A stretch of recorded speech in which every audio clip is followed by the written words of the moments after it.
제가 오늘 말씀드릴 내용은 100세 시대 관절 건강, 운동이 약이다 이런 내용으로 한 20분 정도 말씀드릴 건데요.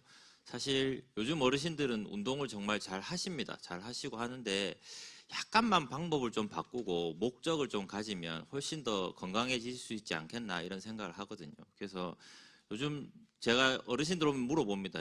나이가 많이 드시고 나면 어떻게 늙고 싶냐. 그림 보시면 사실 왼쪽에 있는 어르신 보면 정말 건강해 보이시잖아요. 그죠? 모두가 이렇게 될 수는 없겠지만 그래도 마지막까지 아프면서 골골골 하다가 가는 것보다 팔팔하게 있다가 가시는 게 모두의 희망사항 아니겠습니까? 그죠? 그래서 그런 부분에 대해서 말씀을 좀 드릴까 합니다.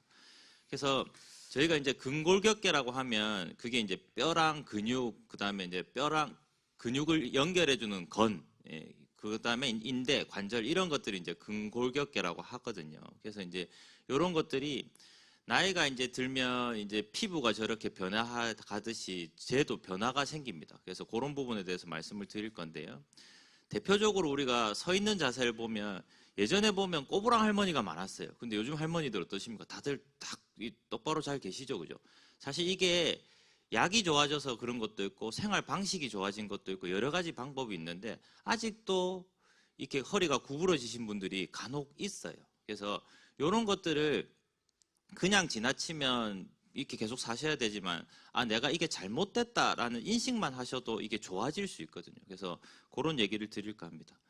그래서 이제 뼈에 대한 변화를 얘기하기 전에 그러면 뼈는 언제가 최고가 되고 어떻게 되느냐를 보시면 이게 남자 여자가 우리가 30대가 될 때까지 뼈 양이 점점 증가합니다. 증가하다가 30대를 기점으로 해서 남자도 떨어지고 여자도 떨어지는데 여자 같은 경우에 이제 폐경을 전후로 호르몬이 이제 변화가 많이 생기기 때문에 뼈의 양이 급격하게 떨어집니다. 그래서 골다공증, 뼈가 약해지는 병은 여성분이 많은 이유가 호르몬 변화 때문인데요. 요 그래프만 봐도 우리가 어떻게 살아야 될지를 우리가 이야기할 수 있습니다. 즉 얘기를 들면 어릴 때 운동을 정말 열심히 하시는 분들은 골량이 남들보다 훨씬 높을 수 있습니다. 그러면 많이 높은 상태에서 떨어지니 유리하잖아요. 그죠? 그러니 지금 요즘 초등학교, 중학교, 고등학교 아이들 보면 공부한다고 밖에도 안 나가고 이런 분들 참 많은데 사실 어른이 되고 할아버지 할머니가 되면 애들 데리고 좀 밖에 나가서 바깥 활동할 수 있게 해주는 것만 해도 사실 애한테는 엄청난 도움을 주시는 거거든요. 그래서 어릴 때 성장기 때 그리고 사회초년기 때 정말 운동이 습관화돼서 저 골량을 높이는 게 우리의 사실 숙제이기도 합니다. 어쨌든 골량이 만들어졌다고 하면 잘 유지를 하시면서 여자 같은 경우에는 폐경기에 이제 점점 덜 떨어지게 해야 되고 요때는 이제 건강검진 같은 거 받으셔가지고 뼈가 얼마나 좋니 안 좋니 이런 것들 받으셔야 되고 남자분 여자분 둘 다 관계없이 저게 일반적으로 저렇다는 얘기거든요. 운동을 열심히 하시면 저 속도를 늦출 수 있습니다. 그렇기 때문에 운동이 약이다라고 이제 얘기를 드리는 거거든요. 그래서 자세히 보시면 50대에 이제 저렇게 꼿꼿하신 분들이 이제 55세 폐경이 되고 75세가 돼가면 왼쪽 아래 보시는 것처럼 이제 뼈가 이렇게 치밀한 조직이었다가 엉기성기한 조직으로 되면서 오른쪽 보시면 이게 척추가 이렇게 내려앉은 게 보이시죠? 예. 보면 이게 우리가 뭔가를 쓰거나 일을 하실 때 허리를 숙여서 일을 많이 하시기 때문에 척추가 앞쪽 부분이 많이 구부러집니다. 그래서 거기 압력을 많이 받아서 저기가 이제 높이가 낮아지죠. 그러니 척추가 원래 반듯하다가 척추의 앞쪽 부분이 자꾸 힘을 받아갖고 안 그래도 약한데 이렇게 내려앉기 시작하니 척추가 자꾸 이렇게 구부러지는 겁니다.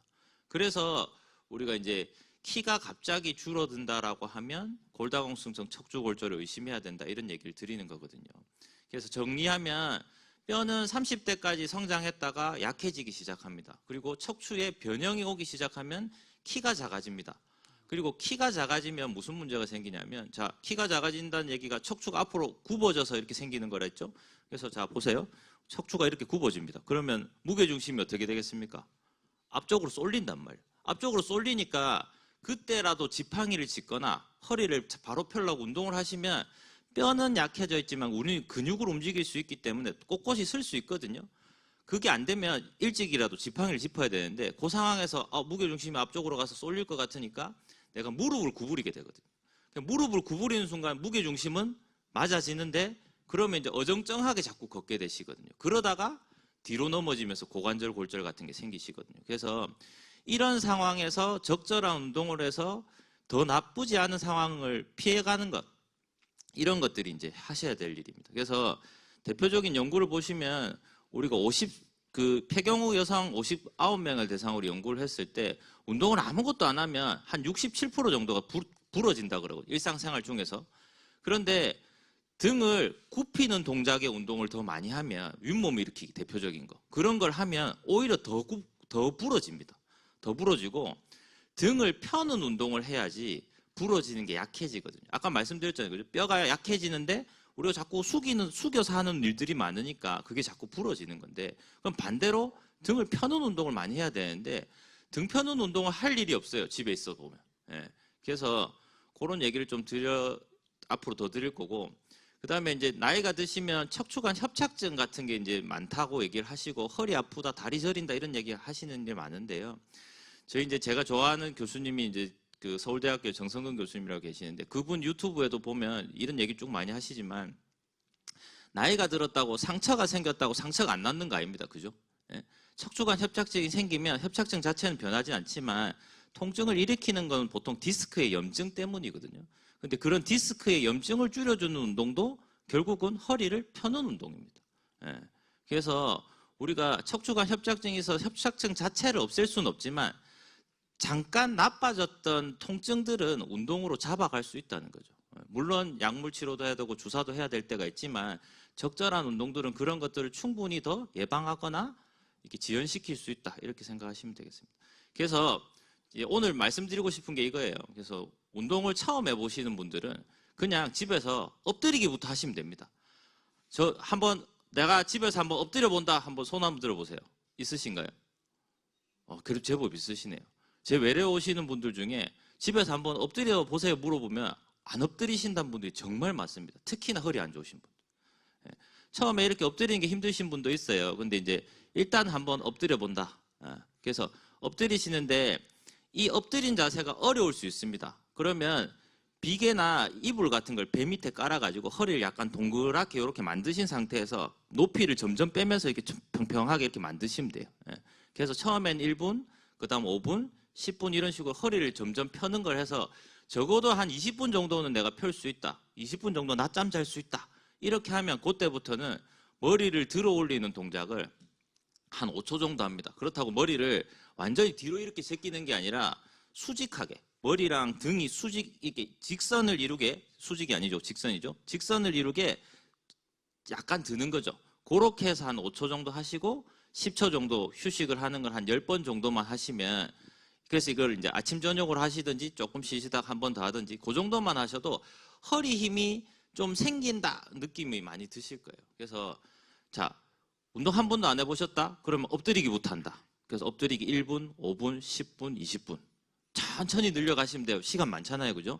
그리고 그게 되면 이제 고개를 드는 운동들 해본다. 이렇게 하시면 될 것 같고, 고개 조금 되고 나면 팔꿈치를 저렇게 90도 정도 받치는 상태에서 고개를 과도하게 뒤로 제끼지 마시고 허리랑 이렇게 일직선상에 있는 저 상태로 만들어서 또 마찬가지입니다. 5초간 버티고 10초간 휴식하고 10번 반복하고, 그리고 그거를 2번 정도 더 한다. 이렇게 하시면 허리 힘이 훨씬 더 좋아지고, 이런 아까 그냥 엎드려서 고개를 드는 것보다 이 팔꿈치를 하시게 되면 이 허리 힘도 좋아지지만 이 중심부 근육도 좋아져요. 코어 머슬이라고 하죠. 그래서 그런 것들이 좋아지기 때문에 이게 상당히 도움이 되는 운동입니다.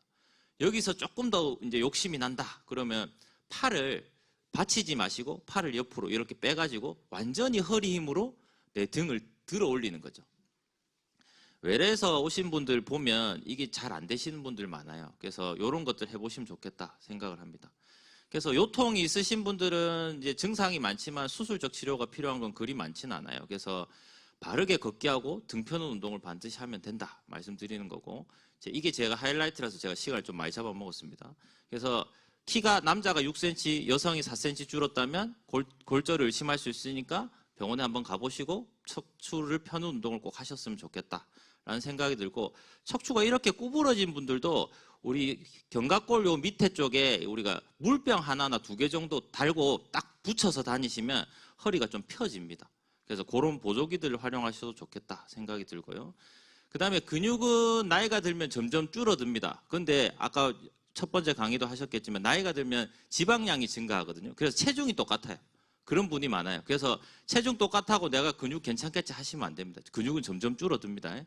그래서 하지 근육에서 더 위축이 더 많이 생기고 우리가 한 2주만 안 움직이시면 내 원래 기능의 50%가 없어집니다. 그래서 나이 많으신 분 폐렴 때문에 기침하다가 걸어 들어갔는데 나올 때 폐렴은 다 나왔다는데 휠체어 타고 나오는 거예요. 그래서 평상시 운동을 많이 하셔야 되고 병원에 계신 동안도 자꾸 걸으셔야 돼요. 그래서 나이가 들면 근육량이 떨어지고 힘도 떨어지고 순발력도 떨어집니다.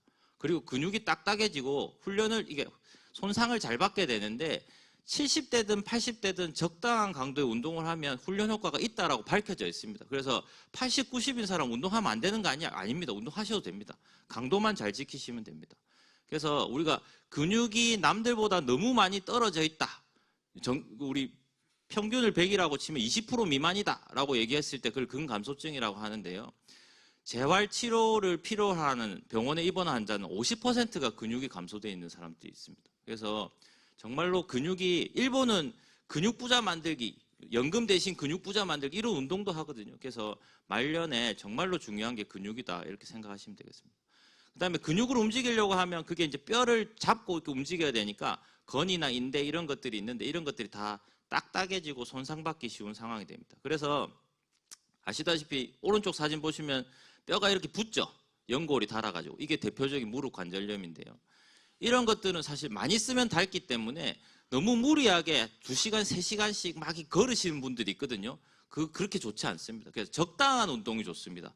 그래서 무릎이 안 좋으신 분들은 안 걷는 것보다는 일정 활동하는 게 좋지만 너무 많이 걷지 말고 운동을 더 하고 싶으면 사이클 같은 게 좋아요. 그리고 대퇴사두근이 허벅지 운동, 이 허벅지 운동을 같이 하면서 근력을 충분히 키워놓은 상태에서 통증이 없는 상황을 만들어서 체중 빼서 운동해야 됩니다. 그래서 내가 걷는 게 무조건 좋겠지 하고 2시간, 3시간씩 막 열심히 걷는 분 계시거든요. 그러면 이게 너무 과하면 닳아서 없어지거든요. 그래서 그런 걸 좀 조심해야겠다 생각을 하시고, 근데 어르신들 계시다 보면 O자형 다리 많이 되세요. O자형 다리. 그래서 보면 O자형 다리가 되면 안쪽에 그 아까 뼈가 붙은 것처럼 O자형 다리가 되면 그 안쪽이 더 많이 붓습니다. 그래서 더 힘들어져요. 그래서 이 O자형 다리를 고치는 운동들도 있는데 그런 것들도 유튜브에 많으시거든요. 그래서 한번 보시고, 그 다음에 환자 따라 다르긴 하지만 깔창에 바깥쪽에 깔창만 하나 달아도 그 O자형 다리가 약간 개선돼서 그 간격을 약간 좁힐 수 있는 사람들이 있습니다. 그래서 얘가 만병통치약은 아니지만 이런 것들을 활용하실 수 있다라는 거하고, 그다음에 요즘에 이제 보조기가 잘 나와서요. 저렇게 이제 3개의 포인트를 가지고 저기를 일부러 이렇게 벌려주는 보조기도 있어요. 근데 이건 아직 의료보험이 안 다니까 고가이긴 한데 수술을 사실 이제 골관절염 수술하면 다 잘 지내시거든요. 그런데 수술을 할 수 없는 피치 못할 사정이 있을 때 저런 이제 옵션도 있다라는 걸 이제 알고 계시면 되겠습니다. 그다음에 이제 척추했고 무릎 했으니 이제 어깨인데요. 어깨는 만세 보세요. 만세. 양팔 만세. 잘하시네. 양팔 만세 해가지고 이 귀에 내 팔이 딱 붙으면 정상. 한쪽 팔이 안 붙으면 비정상입니다. 그래서 내 팔이 항상 아침마다 스트레칭 해보셔야 돼요. 그래서 내 팔이 안 붙는다. 그러면 이쪽 어깨 고장났네. 안 아파도 병원 가셔야 됩니다. 안 아파도. 안 아프시면 병원 안 가시잖아요. 안 아파도 병원 가셔야 돼요. 그래서 이게 뭐냐면요. 이 영어로 돼 있네요. 이 파란색 곡선이 운동 범위거든요. 처음에는 운동 범위가 이렇게 줄어듭니다. 그때 아파요. 그러다가 운동 범위가 쭉 떨어지고 나선 통증도 줍니다.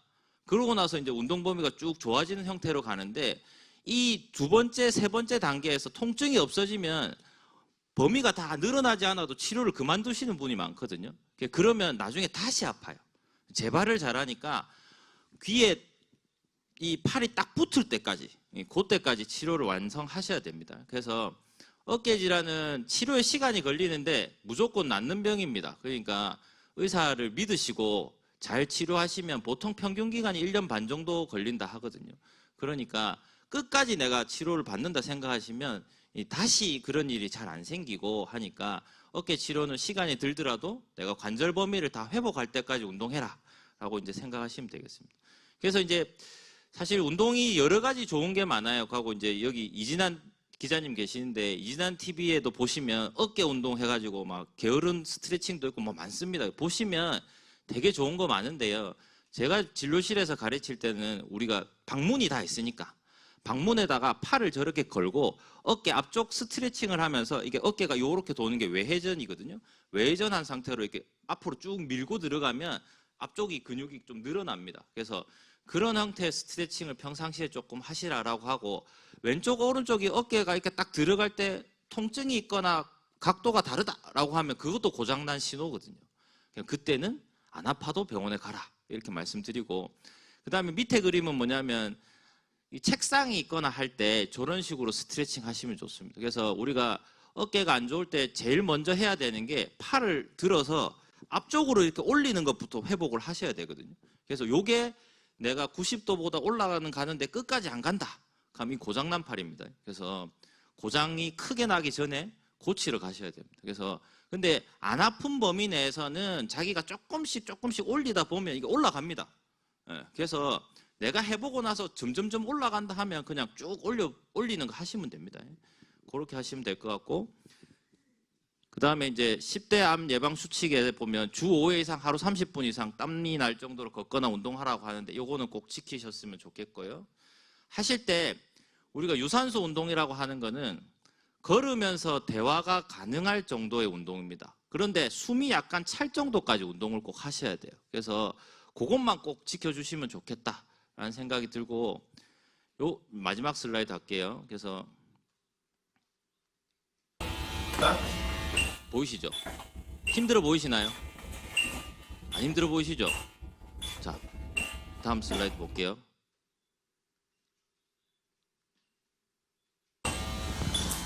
하나도 안 힘들어 보이시죠?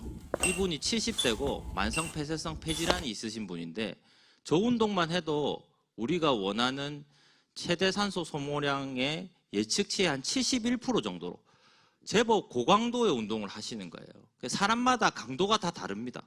그래서 어떤 어르신들은 오히려 내가 해야 될 운동보다 오히려 더 심하게 하면서 탈진되는 사람도 있거든요. 그래서 운동은 적절하게 하는 게 제일 중요합니다. 그래서 그렇게 조금 해주시면 좋겠다라는 생각을 들고, 시간이 조금 다 돼서 네, 요 정도로 마무리하도록 하겠습니다.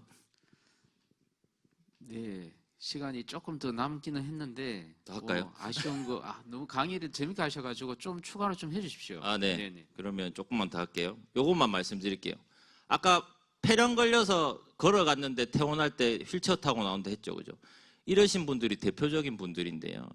간혹 회복을 하시다가 다 못 하셔가지고 휴대용 산소 발생기를 쓰셔야 되는 분들이 있습니다. 그러면 휴대용 산소 발생기를 처방받는 순간 난 집 밖에 못 나가는 게 아니냐 이런 생각 하시는 분이 있거든요. 그런데 이게 요즘 너무 잘 나와 있고 운동 방법을 잘 바꾸시면 한 분 어르신이 이거 자기가 적어온 거예요. 나는 범어사에 등산하고 싶다. 근데 산소 처방전 받았는데 나 등산 못하냐. 그래서 어르신 잡고 저희 병원 계단을 오르락 내리락 걸 하면서 호흡법 가르치고 산소 이럴 땐 좀 더 트세요, 줄이세요 하면서 결국은 아버님이 그 산소, 휴대용 산소 등에 메고 등산을 하시고 왔다고 자기가 기록을 저한테 보여주신 거예요. 그래서 이렇게까지 하는 이유가 뭐냐면 산소를 가지고 해야 될 정도로 병이 약하지만 다리 근육이랑 이런 건 그거랑 관계없이 더 튼튼하게 만들 수 있거든요. 그러면 그 다음에 병이 생겨서 병원에 갈 확률을 더 낮출 수 있기 때문에 우리가 생각하기에 너무 많이 중증이다 하더라도 운동 방법은 바꾸면 되는 거지 안 하는 게 아닙니다. 그래서 꼭 병이 있든 병이 있지 않든 거기에 맞게 선생님들 잘 만나셔서 건강하게 오래오래 사셨으면 좋겠습니다. 감사합니다. 네, 고맙습니다. 네, 제가 강의하시면서 제가 옆에서 운동을 또 같이 또 해보는 또 처음인데 저도 팔이 안 붙는데 저도 병원 가야 되나요? 어떻게? 젊으시니까 집에서 운동을 좀 해보시고 네. 가동 범위가 점점 안 늘어나면 가셔야 됩니다. 그렇습니까? 조금씩 하니까 또 붙더라고요. 예, 그래서 아주 가동 범위는 유지가 되겠구나. 근데 무엇보다도 우리가 교수님 강의 통해서 근육 부자 만들기를 여러분들 중점 말씀하셨고 또 집에서 간단히 할 수 있는 그런 운동법 너무 상세히 가르쳐 주셨는데요. 그러니까 그 허리 펴는 운동, 등 펴는 운동이 중요하다고 말씀하셨습니다. 그러자마자 바로 댓글에 이게 달려 있습니다. 자, 엎드려서 책 보거나 하면 허리 안 좋다고 하던데요. 괜찮은가요? 이게 허리 질환에 따라 좀 다를 수 있습니다. 사실 운동도 만병통치약이다 이런 건 아니거든요. 그래서 우리가 후궁관절에 문제가 있는 경우에는 허리를 뒤로 펴면 오히려 더 통증이 나빠질 수 있습니다. 근데 그런 분이 많지는 않으세요. 그래서 아까 말씀드렸던 운동들은 그렇게 하셨을 때 안 아프신 분들은 그렇게 진행을 하시면 되고, 허리를 폈는데 뭔가 통증이 있다라고 하면 일단 가서 내가 허리를 펴도 되는지 한번 확인해 보시고, 만약에 오랫동안 안 펴서 아픈 거면 하다 보면 좋아지거든요.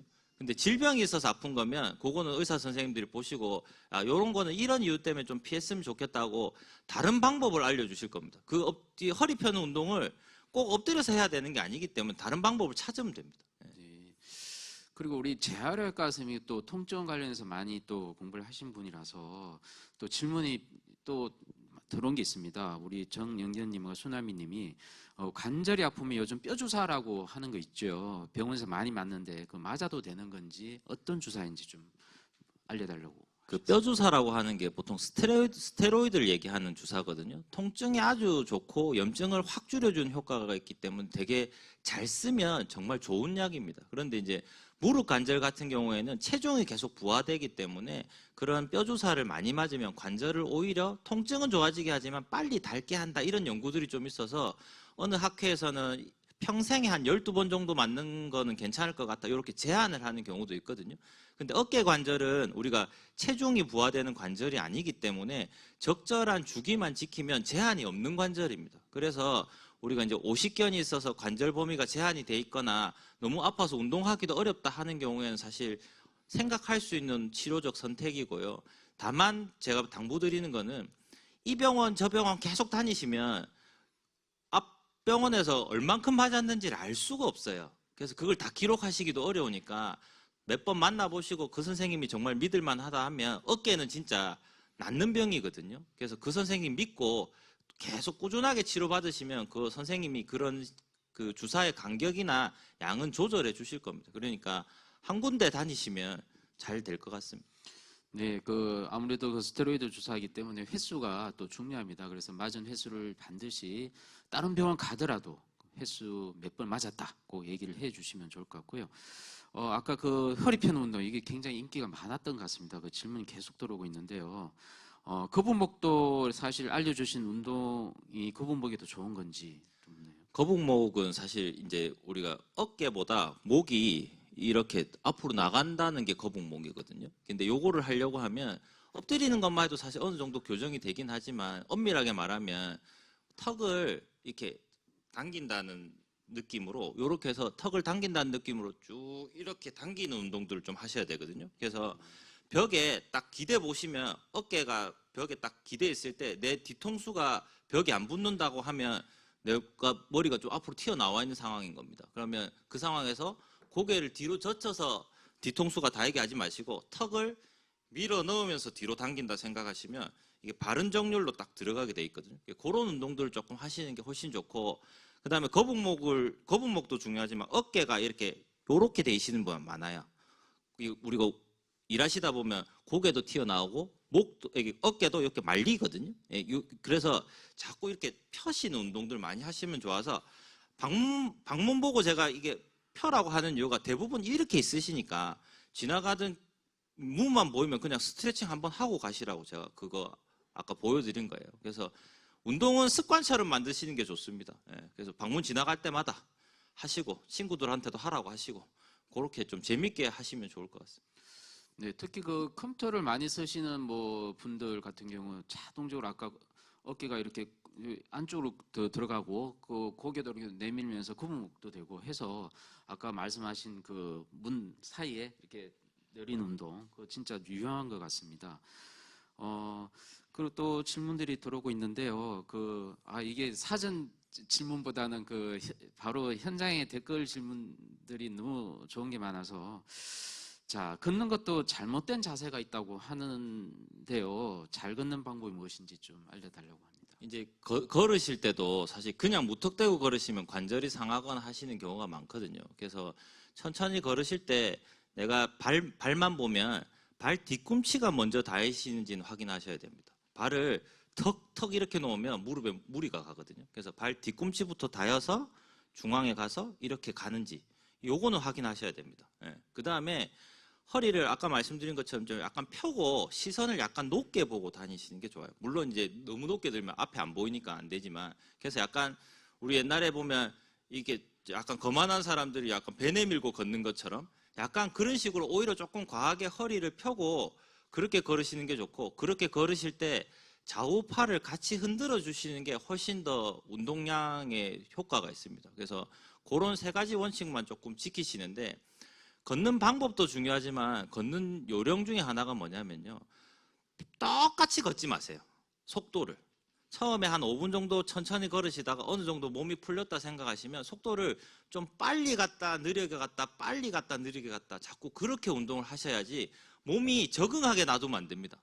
예. 그래야 근육도 자꾸 속도가 달라지면 근육도 자꾸 이렇게 자극을 더 받거든요. 그래서 같은 시간 운동한다 하시더라도 속도만 잠깐 바꿔보셔도 훨씬 운동이 더 된다라는 생각이 드실 거고, 그때 꼭 약간 숨이 찰 정도로, 대화는 가능하지만, 야 누구야 부를 수 있지만 대화는 가능할 정도지만 숨이 약간 차오른다라는 느낌이 들 때까지는 좀 걸어주시는 게 훨씬 이득이 많습니다. 네, 야, 이게 뭐 만보 걷기 이게 중요한 게 아니라 숨찰 정도의 운동량을 꼭 찾으시고 걷는 것도 우리가 보통 그냥 천천히 걸으라고 하셨는데 그러라고 하지만 이제 교수님께서 아주 또 새로운 또 내용을 또 말씀하셨습니다. 걸으면서도 속도를 좀 바꿔가면서 걸어라. 그래야지만 근육에 더 자극을 준다. 굉장히 저도 새로운 얘기를 많이 듣는데요. 자, 우리 또 부산 주민들이 또 궁금해하는 사전 질문 저희들 받은 거 또 얘기 또 나눠보도록 하겠습니다. 역시 그 50견 많은 또 질문들이 많았습니다. 어깨가 많이 아픈데 이 자주 스트레칭 하는 것이 답일까요? 아니면 집에서 쉽게 할 수 있는 관절 운동법 알려달라고 하셨습니다. 네. 네, 아까 말씀드렸지만 일단은 위로 펴는 게 1번입니다. 그죠? 요렇게 펴는 게 1번이라서 이거 펴실 때 하는 방법은 벽에서 이렇게 기대서 해봐도 되고요. 아까 말씀 것처럼 이렇게 스트레칭 하면서 이렇게 펴는 거 하시면서 해도 되는데, 일단 앞으로 펴는 게 1번입니다. 예. 그게 일단 되고 나면 나머지 것들 하셔도 돼서, 이제 요거 먼저 되는지 확인해 보시고, 안 되면 벽에 기대서 조금씩 더 올린다 생각해 보시고, 그 다음에 이제 스트레칭 요런 거 하시고, 그렇게 넘어가시면 될 것 같고, 이게 이제 스트레칭을 언제 하느냐가 문제인데요. 아프실 때 스트레칭 잘못하면 더 아픕니다. 예. 그래서 그 범위를 정하는 게 되게 중요하거든요. 그래서 안 아프신 분들은 스트레칭을 좀 자유롭게 하셔도 되는데, 스트레칭을 할 때 내가 통증이 있다라고 얘기하면 그 범위를 선생님하고 정하시는 게 좋은데, 약간 불편하지만 탁 그만뒀을 때 금방 통증이 사라진다 정도는 사실 해도 되는 범위이긴 합니다. 그렇지만 그 범위를 정하는 게 좋아서 꼭 선생님들하고 상의해서 진행하셨으면 좋겠습니다. 네. 그 우리 재활외과 선생님이셔서 또 재활 관련 질문이 또 들어와 있는데요. 그 퇴행성 무릎 관절염이라도 운동으로 치료가 가능하다고 들었습니다. 재활을 위한 운동 치료법은 어떤 게 있을까요? 그 무릎 관절염이 1, 2, 3, 4기가 있거든요. 그래서 1, 2기의 초기 관절염들 같은 경우에는 일단 체중 감소하고, 그다음에 대퇴사두근을 충분히 키우면 무릎에 가는 부하를 많이 줄일 수 있습니다. 그리고 아까 말한 것처럼 자세라든지 이런 것들이 교정이 되면 내측에 이제 무릎 관절에 주는 압력을 많이 줄일 수 있거든요. 그래서 재활 치료라고 하는 게 다른 게 아니라 이 사람들이 가지고 있는 것 중에 교정할 수 있는 게 뭐냐를 파악해서 그걸 하나하나씩 교정해 주는 게 사실 재활 치료거든요. 그런데 공통적으로 하실 수 있는 방법 중에 하나가 딱 두 가지가 있는 뭐냐면 체중 줄이기. 그다음 두 번째는 대퇴사두근, 허벅지 힘 키우기. 그래서 무릎 관절염 있다고 병원 가시면 항상 의자에 앉아서 무릎 쭉 펴고 발목 이렇게 쭉 제껴가지고 운동하시라고 가르쳐 드릴 거예요. 그래서 그게 사실 되게 중요하고, 1, 2기는 운동 치료만으로도 증상이 많이 개선된다고 알려져 있습니다. 그래서 무릎 관절을 연골이 한번 다리를 끄면 다시 재생되는 게 아니거든요. 그러니까 초기에 관리를 잘 하셔서 1, 2기가 더 이상 그 다음 단계로 넘어가지 않게 하는 게 정말 중요하니까 운동 방법들을 찾아보시기도 하고 진단 받으실 때 꼭 여쭤보시고 그렇게 진행하셨으면 좋겠습니다. 네, 그 마지막 질문을 또 댓글에 달린 내용으로 하겠습니다. 꼭 뽑아달라고 하신 분인데 강연선님입니다. 30대 후반입니다. 어릴 때부터 걷기 운동을 꾸준히 해오고 있는데요. 많이 걷는 게 관절 건강에 무리가 과연 있는 건가요? 아니면 지금까지 유지를 해오는 게 좋은 건가요? 고민을 많이 하고 있습니다. 걷기를 아마 많이 하시는 분 같습니다. 어떻습니까? 이제 요즘에 젊으신 분들이 스포츠 활동이 많이 늘면서 마라톤 뭐 이렇게 하시는 분도 많고 이래서 사실 좀 논란이 있습니다. 어느 정도 해야 사실 이게 문제가 있는가. 근데 아직까지 제가 알고 있는 선에서 얼마나 많이 해야 나빠진다는 딱 선을 긋기가 좀 어려워요. 그래서 우리가 일상적인 수준에서 운동량을 지키는 거는 제가 볼 때 무리가 없는데 마라톤이라든지 그러니까 아마추어 마라톤이라든지 그 정도 수준으로 가려고 하면 중간중간에 쉬는 타임을 어떻게 가지느냐가 중요하거든요. 그래서 그거는 사실 질병 분야하고 좀 다른 분야, 부상 예방이랑 좀 관련이 있는 부분인데요. 제가 생각하기에는 한두 시간 정도의 운동량이 그것 때문에 관절에 크게 나쁜 영향을 줄 거라고 생각은 안 하는데 무턱대고 관절이나 근육이 버티지도 못하는데 무거운 물건으로 너무 무리해서 운동을 하다 보면 부상을 입는 경우가 많거든요. 그래서 그거는 이제 정도를 맞춰서 자기 몸에만 맞게 하면 한두 시간 정도 운동은 괜찮을 거라고 저는 개인적으로 그렇게 생각합니다. 네, 뭐 운동하더라도 통증이 생기면 일단 안 되겠죠. 네네. 그죠? 그래서 그럼 피하는 게 좋을 것 같습니다. 무엇보다 관절 질환 많은 분들이 관심이 많은 것 같습니다. 댓글도 굉장히 많이 달리고 있고 해서 무엇보다 이게 현실 가능한 내용으로 운동법을 자세히 소개해 주신 우리 교수님 다시 한번 감사드리고요. 마지막으로 그 당부의 말씀 드리고 마치도록 하겠습니다. 네, 제목이 100세 시대라서 이제 어르신들한테 제가 꼭 드리고 싶은 말은요. 사실 대한민국이 좋아지기 위해서 여기 계신 어르신들이 정말 많은 노력을 해서 좋은 대한민국이 됐는데 어르신들 운동하는 시설이나 이런 인프라들이 아직 잘 안 갖춰져 있는 게 사실입니다. 그래서 조금 더 건강하게 사실 수 있도록 그런 부분들은 좀 요구도 하시고 이렇게 해가지고 건강하게 오래오래 잘 지내셨으면 좋겠습니다. 감사합니다.